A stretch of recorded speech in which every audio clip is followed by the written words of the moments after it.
का पहला कारोबारी सत्र सोमवार की शुरुआत अच्छी होती हुई इस वक्त नजर आ रही है। विदेशी बाजार के संकेत एक बार समझ लेते हैं, उसके बाद भारतीय बाजार की तरफ रुख करेंगे और समझेंगे कि हफ्ते की शुरुआत में आज स्ट्रेटजी क्या बनाएंगे, आज कौन से स्टॉक्स फोकस में रहेंगे, ब्रोकरेजेस के रेडार पर क्या है और आपके लिए ट्रेडिंग कॉल्स इंट्राडे पर्सपेक्टिव पर क्या बन रही है। साथ ही एक्सपर्ट्स भी हमारे साथ जुड़ेंगे। एशियाई बाजार अच्छी शुरुआत इस वक्त आप देखेंगे, हल्की सी सही लेकिन खरीदारी के साथ ग्रीन नोट पर 18,445 के लेवल्स पर हम देख रहे हैं एसजीएक्स निफ्टी का कामकाज खुलता हुआ। हांगकांग के बाजार में करीब 3% की बढ़त है, हालांकि जापान निक्के बाजार निक्केई में बिकवाली का दबाव नजर आ रहा है, तो इस पर एक बार नजर रखनी होगी। बीती रात इनफैक्ट शुक्रवार के सेशन में अगर अमेरिकी बाजार की बात करें, क्लोजिंग अच्छी देखने को मिली है और लगातार 2 ट्रेडिंग सेशन से आपको याद होगा यूएस के सीपीआई के डेटा जब आए उसके ठीक बाद सेंटिमेंट सुधरते दिखे हैं और वही पॉजिटिव सेंटिमेंट्स हैं जो कि बरकरार नजर भी आ रहे हैं। दिन के निचले स्तरों से करीब 350 अंकों की बढ़त डाउ में देखने को मिली। शुक्रवार को जब हमने क्लोजिंग देखी, नैस्डैक और एसएनपी में भी हरे निशान के साथ कामकाज। इनफैक्ट टेक्नोलॉजी हैवी काउंटर्स में आउट परफॉर्मेंस थी, जिसके चलते इंडेक्स स्पेसिफिक अगर आप देखेंगे तो नैस्डैक में सबसे अच्छी परफॉर्मेंस करीब 200 अंकों की बढ़त के साथ हमने शुक्रवार को ट्रेड्स क्लोज होते हुए देखे हैं। आइए इस तेजी के पीछे की वजह क्या है, कौन से इंपॉर्टेंट ट्रिगर्स फैक्टर्स हैं, कमोडिटीज का हाल कैसा है, विस्तार से ग्लोबल सेटअप को डिम्पी से समझते हैं। गुड मॉर्निंग डिम्पी, बताएं।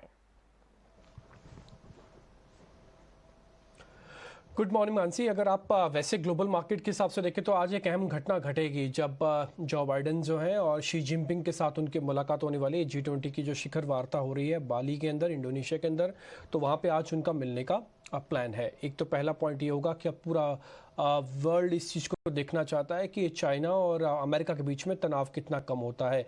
ठीक उससे पहले अगर आप देखेंगे तो जेनेट येलेन के कुछ एक बयान भी सामने निकला है जिन्होंने ये इंडिकेट किया है कि फेड को कुछ अपना रुख को नरम करना चाहिए। ऐसा कुछ फेड ने इंडिकेट भी किया है। उसी रुख के नरमी के बाद आप देख पा रहे हैं यूएस के अंदर हमको अच्छी तेजी आती हुई दिखी है। स्पेशली आईटी ड्रिवन नेस्डैक अगर आप देख रहे हैं तो करीब 0.25% था। हालांकि एनर्जी ड्रिवन जो डाउ है वहां पे आपको कुछ बहुत ज्यादा उतार चढ़ाव नहीं दिखेगा। हाँ, पॉजिटिव निशान में वही बंद हुआ है करीब 32 पॉइंट की बढ़त के साथ ही। आ जाता हूं मैं कुछ एक और इंपॉर्टेंट नंबर्स के बेसिस पर। अगर आप पिछले हफ्ते से कैलकुलेट कर रहे हैं तो डाउ के अंदर करीब 4% तक की तेजी आई और नेस्डैक में 8% तक की हमको बढ़त आती हुई देखिए। S&P 500 भी अपने रिकॉर्ड स्तरों पर जाके बंद हुआ है रिकवरी के पॉइंट ऑफ व्यू से। तो अगर तीनों इंडाइसिस की रिकवरी देखें तो पिछला हफ्ता यूएस मार्केट्स के लिए काफ़ी अच्छा रहा।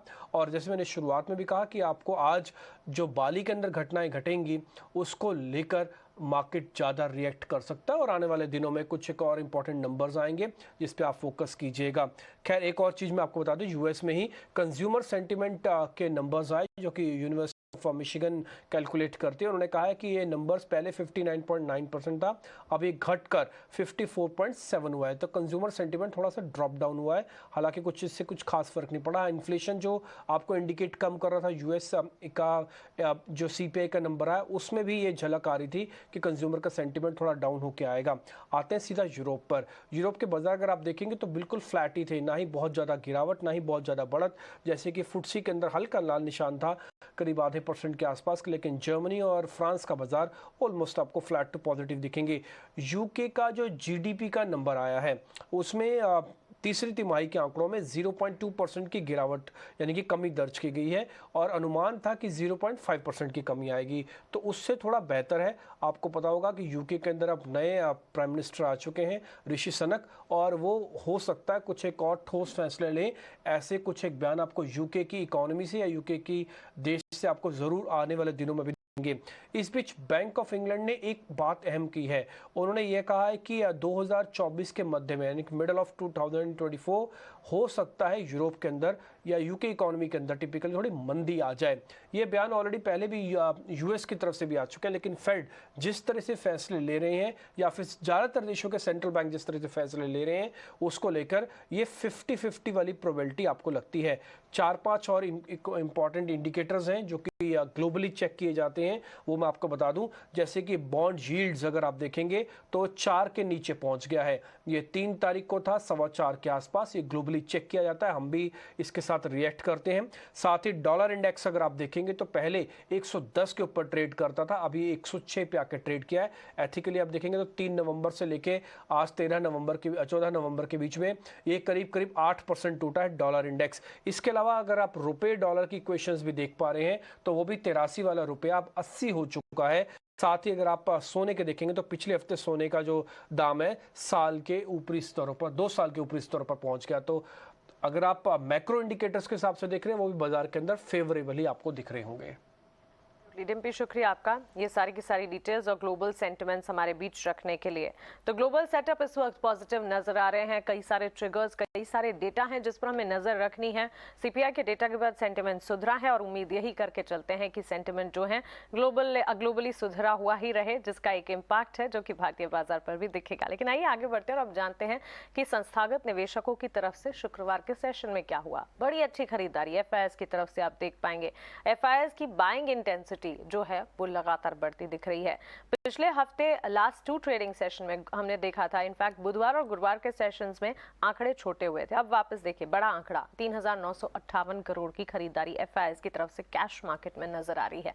डीआईएस ने भी इसी खरीदारी में अपना हाथ जोड़ा है। 616 करोड़ की खरीदारी कैश मार्केट में डीआईएस की तरफ से भी आती हुई और वायदा बाजार में भी सारे के सारे बाइंग के ही लेवल्स। इंडेक्स फ्यूचर्स में 2981 करोड़ की खरीदारी एफआईआईज ने की है और इंडेक्स ऑप्शंस में 3004 करोड़ की, यानी कि 3000 करोड़ के ऊपर की खरीदारी एफआईआईज की तरफ से आती हुई दिखी। तो स्क्रीन एफआईआईज डीआईएस के डेटा का बेहद पॉजिटिव नजर आ रहा है। कई दिनों से हम देख रहे थे कि एफआईआईज की खरीदारी तो थी लेकिन उसके सामने डीआईएस की तरफ से बिकवाली नजर आ रही थी। लेकिन इस वक्त आप देखिए, एफआईआईज हो चाहे डीआईएस हो, भारतीय बाजार में अपना कन्विक्शन जो है उन्होंने बढ़ाकर, या कह सकते कि पॉजिटिव कन्विक्शन जो है वो दिखाया और खरीदारी के आंकड़े हर तरफ नजर आ रहे हैं। चलिए ये सारे के सारे डेटा जो कि काफी पॉजिटिव है लेकर चलते हैं हमारे मार्केट एक्सपर्ट के पास और उनसे समझते हैं कि आज के लिए भारतीय बाजार की स्थिति कैसी नजर आ सकती है, स्ट्रैटेजी क्या बनाई जाए। रेलिगेयर ब्रोकिंग के अजीत मिश्रा अब मेरे साथ जुड़ गए हैं। अजीत, गुड मॉर्निंग, स्वागत है आपका ईटी नाउ स्वदेश पर। फ्राइडे सेशन में बैंक निफ्टी में आउट परफॉर्मेंस हमने देखी थी, स्टॉक स्पेसिफिक मूवमेंट काफी सारे नजर आए थे, वॉलेटिलिटी भी थी, लेकिन इस बीच बाजार का अंडरटोन पॉजिटिव था। इस वक्त अगर देखें सारे सेंटिमेंट्स, चाहे फिर वो ग्लोबल सेंटिमेंट्स हो या फिर एफआईआईज डीआईएस की खरीदारी हो, भारतीय बाजार के हक में ही नजर आ रहे हैं। आज के लिए ट्रेड सेटअप आप कैसा देख रहे हैं? Good morning Mansi. तो मानसी देखिए, 4 हफ्तों की तेजी के बाद अभी भी दिख रहा है कि मार्केट अभी रुकने के मूड में नहीं है। यस, थोड़ा सा मोमेंटम मिसिंग है बिकॉज बीच बीच में कंसोलिडेशन देखने को मिल रही है, बट मार्केट का अंडरटोन इज पॉजिटिव।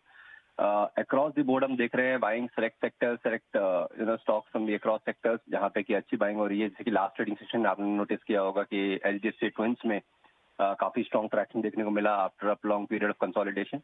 तो ये चीजें कहीं ना कहीं मार्केट को हेल्प करती रहेंगी। जैसे रिलायंस में भी हमने कल ट्रैक्शन देखा था लास्ट ट्रेडिंग सेशन में। तो ये चीजें एंटिसिपेशन तो यही है कि अब नियर टर्म में आप रिकॉर्ड हाई बनते हुए देखेंगे। बट अगर इंट्राडे की बात करें तो 18,500 18,700 ये लेवल क्रिटिकल रहेंगे ऊपर की तरफ। यहीं पे कि इंट्राडे में अगर आपको एक डिप मिलता है करीब 18,150 के जोन में, तो एक बाइंग अपॉर्चुनिटी होगी 17,950 के स्टॉप के साथ।